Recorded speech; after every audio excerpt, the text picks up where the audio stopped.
ایک عجیب سی وہ ہے کہ بے استغنا میں تو ان کے ہم نے تو بچپن میں ان کے بیانات سنے ہیں بھائی، ان کے بیانات سے متاثر ہو کر ہمیں دین پر لانے میں ان کے بیانات کا بہت بڑا دخل ہے۔ میں نے حضرت سے عرض کیا، مولانا تاج مل صاحب سے، میں نے ان کو بتایا، میں نے کہا آپ کا ایک بیان میں نے 1993 میں سنا تھا، اور وہ بیان کیا تھا، جب میں نیا نیا مدرسے کی طرف آیا تو مجھے بار بار وہ جو بچپن کے شوق ہوتے ہیں نا، پائلٹ بننا اور انجینئر بننا، ہمیں تو کوئی بھی پوچھتا تھا کیا بنو گے؟ پائلٹ۔ کبھی بھی یہ نہیں کہتے تھے مولوی بنیں گے۔ کسی بچے سے پوچھو وہ کہے گا مولوی بنیں گے، وہ پائلٹ بنوں گا، یہ لش پش۔ تو میں جب مدرسے کی طرف آ گیا تو وہ سارے پلان ہمارے پائلٹ میں نے اپنی تصویریں بھی کھنچوائی تھی پائلٹ کے، اس ماڑی پور بیس مسرور جو ہے نا ماڑی پور میں، تو وہاں ہم 7 ستمبر کو جا کے پائلٹ کے بیس میں، وہ اس کے ڈریس میں، بیس مسرور میں پائلٹ کے ڈریس میں، ہیلمٹ ہاتھ میں اور ایسے لش پش بن کے تصویریں۔ پھر جب ہم دین کی طرف آئے وہ تصویریں ہم نے پھاڑ دی۔ کچھ تصویریں کہیں ہمارے رشتہ داروں کے پاس ابھی بھی پڑی ہوئی ہوں گی، ہم نے مانگی دی نہیں، تو وہ پرانی پرانی تصویریں سے پائلٹ بنے ہوئے کھڑے ہوئے ہیں جہاز کے ساتھ نا، کہ بنے نہ بنے شوق تو پورا کرو بھائی۔ تو مجھے بڑا شوق تھا، سب بچوں کو ہی ہوتا ہے۔ ہم جب مولوی بنے تو سر پہ ٹوپی آ گئی، بالکل ہی کرتا آ گیا بغیر کالر کا، عجیب سا اسٹائل ہو گیا۔ تو شیطان بہت ورغلاتا تھا کہ چھوڑ دے مدرسہ، چھوڑ دے۔ اس زمانے میں میں مدنی مسجد گیا شب جمعہ میں، حضرت مولانا طارق جمیل صاحب کا بیان شروع ہو گیا۔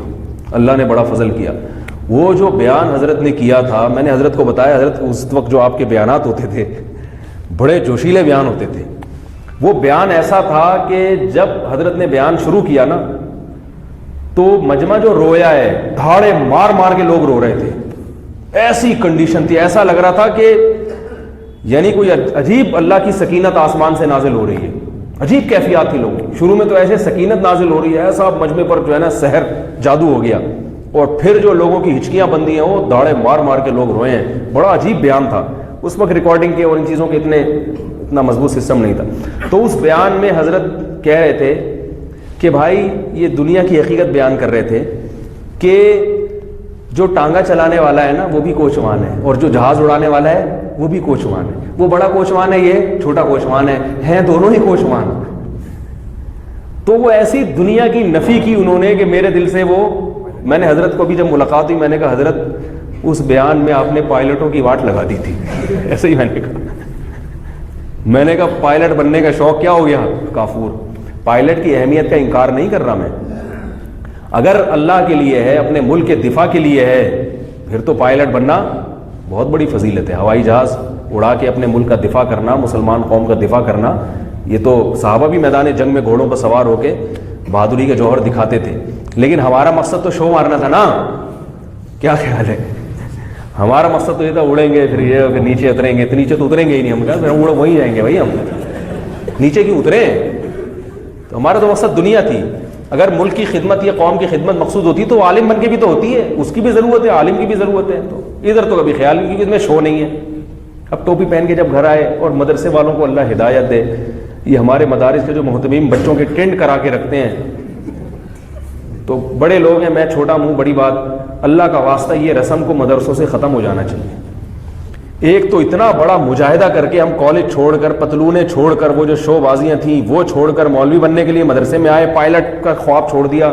ویسے بھی کوئی بننا نہیں تھا، لیکن ایک خواب تو تھا نا انجینئر کا، اور یہ بنیں گے اور یوں بنیں گے، کبھی خیال آتا نیوی میں جاؤں گا۔ تو یہ ساری چیزیں چھوڑ کر، ایک تو وہ ساری وہ جو ٹیشن بازیاں ختم ہوئیں، اور اوپر سے پہلے ہی دن کیا کرا دی؟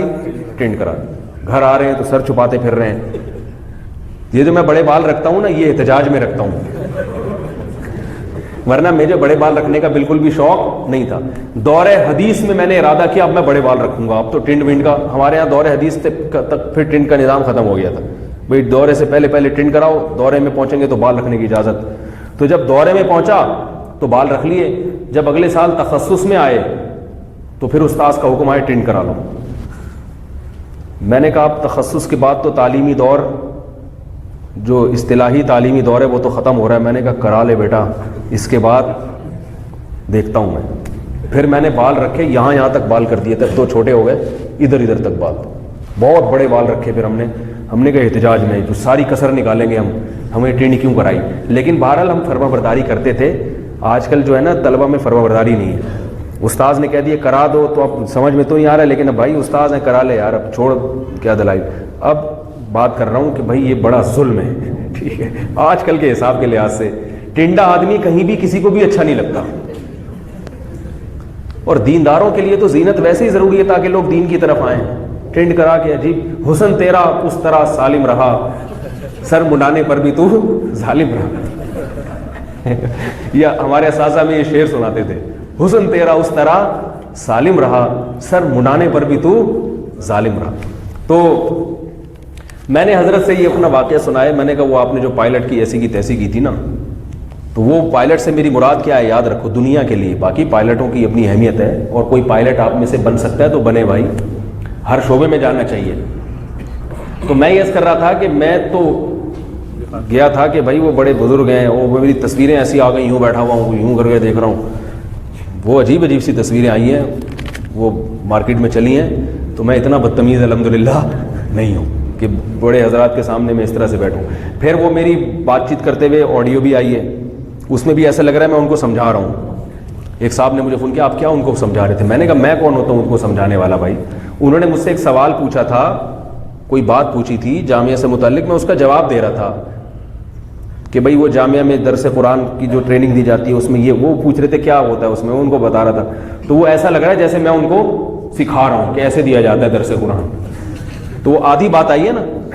تو یہ یعنی وہ ان تصویروں سے آپ دھوکہ نہ کھائیں.